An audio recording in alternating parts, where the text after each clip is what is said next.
It's 8:30. Good morning. I'm Ian Crouch with Hunter News. Police believe a man's medical condition may have been a contributing factor to a fatal crash at Belmont South last night. The 53-year-old crashed into a brick wall after his Toyota Corolla left the Pacific Highway near Spinnaker's Leisure Park at about 7:30. A report is being prepared for the coroner. The search continues for a man who held up the super cheap auto warehouse at Mayfield West on Boxing Day. Police yesterday arrested and charged his alleged accomplice, who they claim helped him escape on a motorbike. Sergeant Dave Rose has this description of the wanted man. As police continue their inquiries, they'd like to speak to a man who's described as being of Caucasian appearance, aged in his late 20s or early 30s, with a large number of tattoos on his left arm and leg.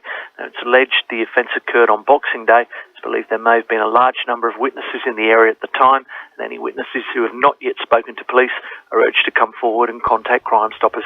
Police are appealing for calm as a Kurri man awaits sentencing over a shocking case of animal cruelty. Thousands of people have signed an online petition calling for Nathan Thompson to be handed the harshest penalty possible for killing 9 puppies last week. Animal activists are also planning a rally outside East Maitland Court next month on the day Thompson is sentenced. Police say while they understand people feel strongly about the case, it's up to the court to decide his fate. A probe into planning decisions in Newcastle has heightened concerns about the rezoning of land and the approval of a function centre at King Edward Park. A 450 capacity function centre was approved for the Headland Reserve after council refused to rezone the land for private use in 2012.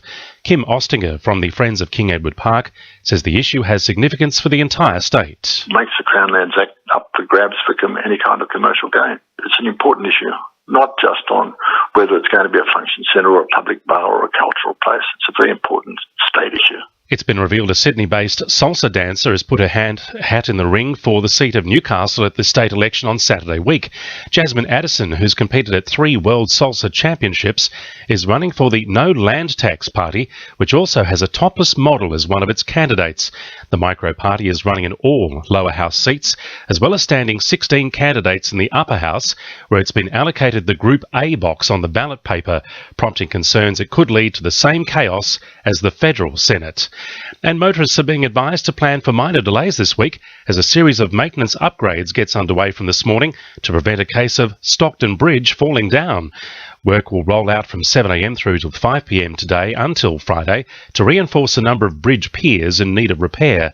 Hudson Borden from Roads and Maritime Services says all road users should take extra care. There will be a northbound lane closure between 9 a.m. today and 3 p.m. and that closure will be in place each day from this morning until Friday. A temporary 40-kilometre speed limit will also be in place. Anyone wanting more information can visit the Live Traffic website, livetraffic.com, or they can call the Transport Management Centre on 132 701. Now with sport, Emily Crow.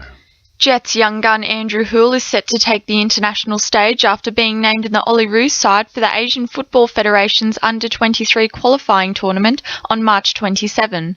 Despite a decision to sign with Sydney FC next season, Houle has been one of the few bright lights in a disastrous year for the Jets and is the only club member to have earned selection. The 21-year-old hopes some time competing for the nation will help clear his head and freshen his game. The Knights have had another win over the Cowboys, with Newcastle forwards Chris Houston and Beau Scott escaping suspension over a lifting tackle on North Queensland playmaker Jonathan Thurston. Scott was also reported for a late tackle on Thurston in the game, but will only plead guilty to a Grade 1 dangerous contact to an opponent's head or neck, avoiding a one-match ban. 3 Newcastle players were reported in the match, but Scott was the only one charged by the NRL Match Review Committee. And in racing, East Maitland trainer Ken Lantry will have 2 runners in the Newcastle Jockey Club's 60th annual Newmarket meeting at Broadmeadow Racecourse tomorrow. That's sport. I'm Emily Crow. To NURFM News Time 26 to 9.